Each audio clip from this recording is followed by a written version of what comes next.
especially in New York, if you don't know where you're going, you're going to get taken somewhere. Because if you stop, You're going to be taken somewhere. people go after trying the Spaniard lifestyle for a year. You know, the truth is, Spain is not for everyone. It is not. I say that because after doing this for a year, there's so many different things that I've had to adjust to. And I don't think you guys do a great explanation of the things that you have to adjust to here. Why would we have to? Because we don't see it. We don't see it. This goes back to like the But how is that responsibility on us? Because y'all have this like fantasy. We listen to you guys talk about your country. Which is a wonderful place. I didn't say it's not a wonderful place, but y'all don't have that like go attitude or mentality. We have, like, for me personally, I have that in New York. So for me to go from like 90 miles an hour going at 100 to come down to like 20 is like very drastic. It's very kind of jarring to anyone that moves here. For someone that's coming from that kind of pace, to see that you guys are more relaxed, more chilled about everything, it's very hard. Okay, so question for you. Is this because you're from New York or because you're American in general? Because I don't know how a person from Texas or from North Dakota will feel. What is the difference? Because I don't think that life outside of New York, LA, Chicago is just as hectic. No, it's definitely not. It's much, those areas are slower, but there's a comfort with it being in the US. So even though it's a different pace and we are aware of the pace, that's not necessarily how we look at it. What we see is, I don't have as many things here as I do in a big city. So I don't have a Starbucks on every corner. I don't have a McDonald's and Burger King right around the corner. I can't just walk everywhere here when I go down to the South. I need a car and I have to go somewhere. So we don't look at it as like necessarily just a complete change of pace. We look at it as there's not that many resources around. We have bars and Chinese stores in every single corner. So the convenience is there. It's just not how you imagine it to be. Right, but that's what I'm trying to say. When you have all these things here, you should be moving at this pace. But you guys don't move at this pace. You go much slower, more chill, like, who cares? Like, I remember the first time we came here, one of the things you said to me was, now listen, I know you're not going to be used to this, but when people are walking in front of you, they might just stop. I did tell you that. They might just stop. That was like one of the first things you said to me when we were getting off the plane. And you said, why would they stop? They might just stop in front of you. And you will see that happen, and it's not a problem. Yeah, like... But in the US, especially in New York, if you don't know where you're going, you're going to get taken somewhere. Because if you stop, you're going to be taken somewhere. People going to push you and move you out the way. Like, okay, you don't know where you're going. Well, you're going this way now because I'm moving you out of my way. And it's annoying when people just stop in front of you, like, to figure out where they're going. Like, if you don't know where you're going, you're in the wrong place. You got to be moving in New York. It's just that's the pace that we have. I remember once we were living in New York and we went out to like have dinner and stuff. And I told you, let's go to the park and sit down at the bench. And you look at me like, what for? Why? Who sits down on a park bench? That's only what old people do. To take a break. That's what they do, to take a break. To go sit down on a bench. You made a face and I felt like, is this guy stupid or what? Like, I just want to sit down at the bench and like pass the time until it's dinner time. Listen, I understand that that's the thing you guys do here, but when you're in New York, the benches are only for two people. Homeless and old people. That is it.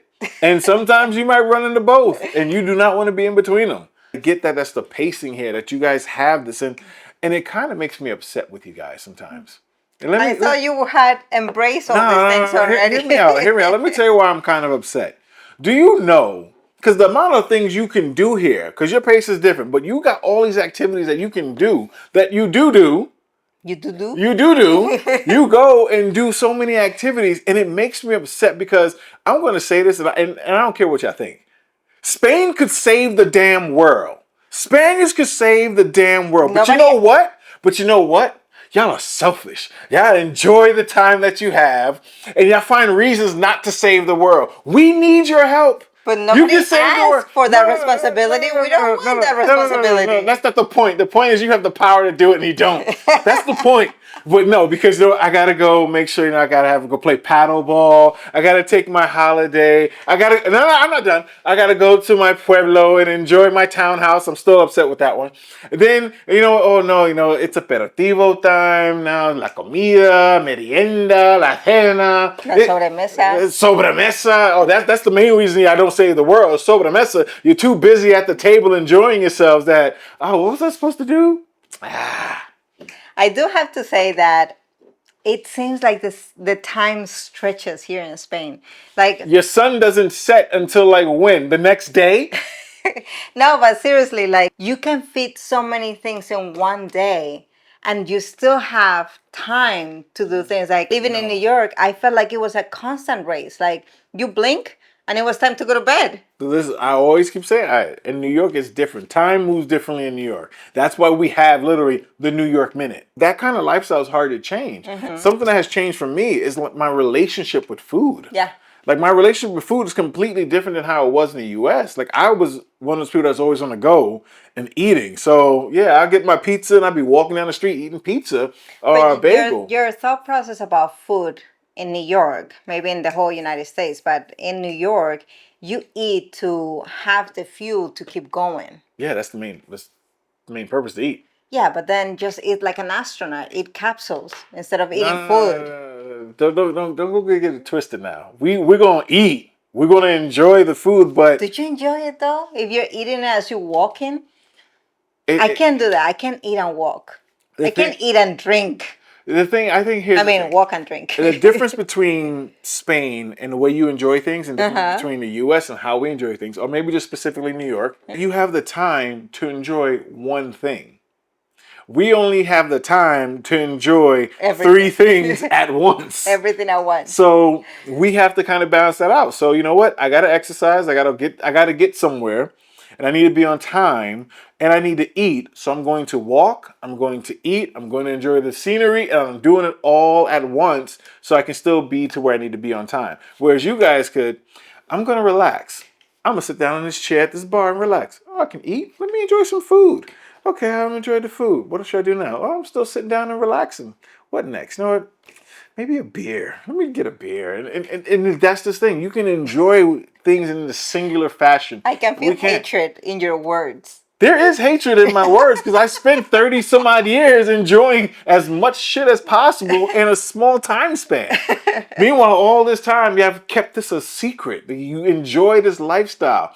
No, because see, on your like tourism boards, y'all just promote, yeah, come see Barcelona, come to Madrid and enjoy the sun, museums. the beaches, the museums. Y'all don't tell us how y'all live though. That's the thing. Y'all keep that to yourself. And this is why. Because Do you if think that the this is- world knew, you would have to save the world. Do you think that this is like a very shocking thing for people from Oh outside? yeah, absolutely. It's just the lifestyle. Like we come here thinking about main things of like, having the food, the paella and so on, the tortilla de patatas and other things. And then the views, the architecture, those are the things that captivate us to come here.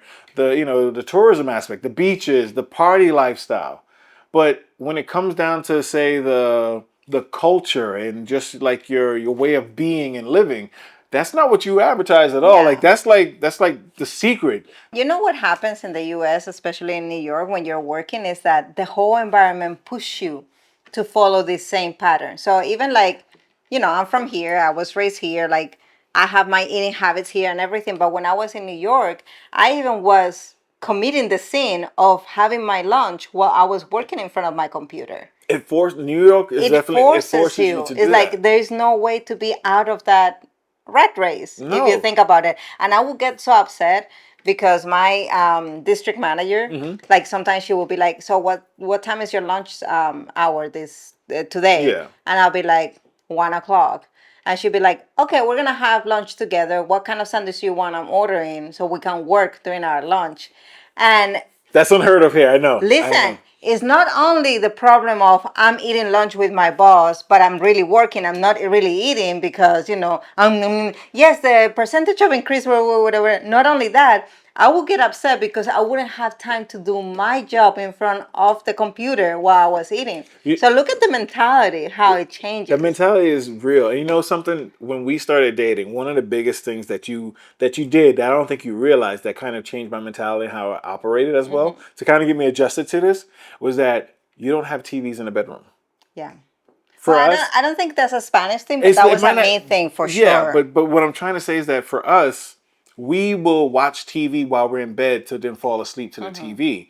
But that wasn't a thing. You separated. For me, that was separating those two distinctive patterns of behaviors. Yeah. So when we're in the living room, we watch TV. When we go to bed, we're going to bed. So it's a focus of just it's sleepy time. Go to night night. Yeah, the bedroom is for other things. Right, It's not exactly. to watch TV. Exactly. So that was one of the things that kind of like, no TV in the bedroom. Like for me, I'm like, what do you mean? Like, what are we gonna? Are you poor?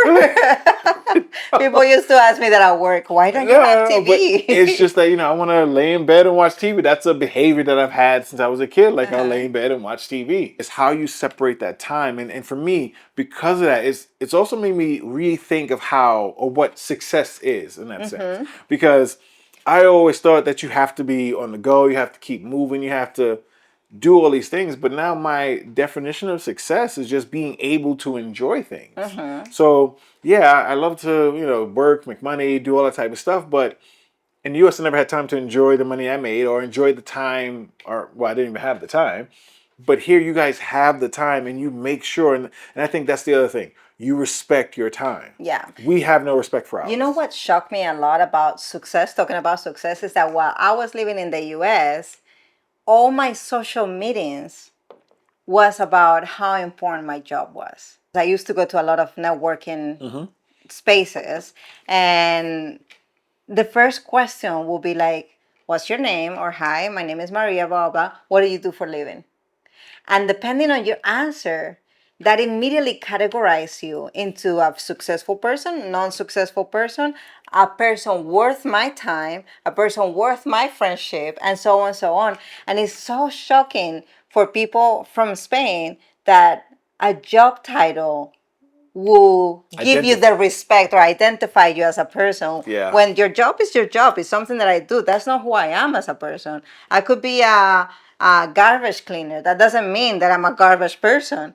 But in the US, there is that correlation. We have that's our job identifiers. There's no doubt about that. If anybody say it doesn't, they're lying to you. It's how we identify ourselves. But that's why if you get fired, there's such a identity crisis for people. Yeah, we go through that. What am I going to do now? Luckily for me, growing up, I didn't have those issues because I worked everything. You were jumping from. I was in collections, management, customer service, call centers, doggy daycare. I was in everything. So I never had that kind of crisis because I always felt like a job is a job. You can always get a job. Yeah, but that mentality doesn't exist over there so much. Well, I come from a poor neighborhood, so I always had a hustle mentality, and I think that's one of the things that you have to have in New York City is a hustle mentality. But the idea that our jobs identify us is very important. So some people have shame saying what they do. Like you won't go to a party and be like, hey, so what do you do?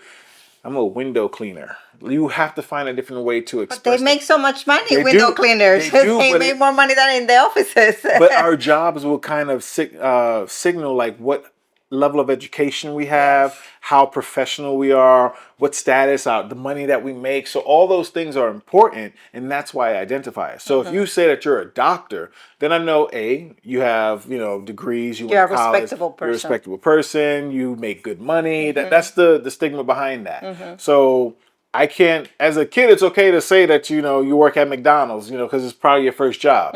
As an adult, you can't say you work at McDonald's unless you own a franchise or you're the manager. Like, that's how it is. That's insane. You guys don't ask, what do you do? I was going to ask you, so you have met a lot of people in the last year because you have met my friends, you have met new family members and so on. And they never ask you what you do for a living. No. What goes through your mind? Like, it doesn't bother me at all. Like, and you feel like I want to talk about what I do? No, I never really want to talk about myself, period. But when people ask me questions like, oh, so how you liking it here? Or, it's more about who I am and not what I do, per se, the questions are. So they want to know about you. They want to get to meet you as a person, not you as what you do for a living. Yeah, like that's kind of a different way of approaching a conversation. For us, it's like, oh, hey, how you doing? What's your name? Oh, Maria. Okay. Oh, Maria, what do you do?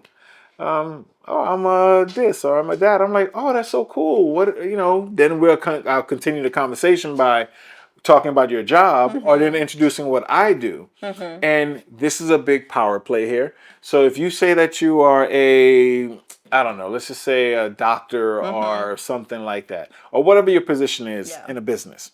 If I have a higher position than you, I'm like, oh, that's so cool. Well, I'm a CEO of this Fortune 500 company, and we do these things, and then I start going off about what I do and everything, and that's the way to kind of push it. And this is how, and the reason why is because this is how we talk to women. This is how we talk. Is that how it helps you? Yeah, it's a level of confidence that comes with it, and more important, I think, is the level of authority we feel we have, and it's so stupid. It is. So how do you measure success right now after 1 year living in Spain? After 1 year of living in Spain, I measure success about just basically being able to go outside and have some croquetas, tortilla de patatas, and jamón cuando que quiero. Cuando quiero. Cuando quiero, sí. Yeah, absolutely. So explain it to me. Explain it to you already? Yes. No por mucho madrugar, amanece más temprano. Madrugar is a word that you don't have in the English language. So madrugar is to wake up early. Like when you wake up super, super early. Right. So, no por mucho madrugar, not because you wake up really early, amanece más temprano. The sun is going to rise earlier. Oh, I like that. Not because you wake up early, the sun's going to rise early. Yeah, so... wait, what does it mean? So, it means... No, you're going to like this one. I hope so, because I like the sentence and the phrase already. Please make sense. Please, I beg you. So, this means it could be used in different scenarios. So, the first thing is just... take things as they come, right? Because even if you rush them too much, things have their own process. They're going to get here when they get here, right? You can't change what you can't change, right? Yeah, exactly. And then the other approach will be, don't stress yourself. Do things at its due time, but don't try to do them before time thinking that you will get results faster. So it's all about this hectic life, right? Like take things easy, do them when you need to do them, but let things go their own course. I think that's my new favorite phrases. No por mucho madrugar, amanece más temprano. Mucho madrugar, how do you say Madrugar. Madrugar. Amanece. Más temprano. Más temprano. So if you wake up at 7 o'clock in the morning and you have to do grocery shopping, too bad, because Mercadona doesn't open until 9:15. So it doesn't matter if you wake up at 7. Got it. That is a good one. That is a good one. I gotta admit, I didn't expect that. I have no complaints. I feel good. I didn't like your second explanation, but I'm cool with the first one. What's that face? Why you have to criticize everything? I don't criticize everything. I'm just telling you, I got it. I like it. It's my new favorite phrase. And you didn't like the second one. I didn't like your second explanation. Your second explanation was like, nah. No. Like what? Nah.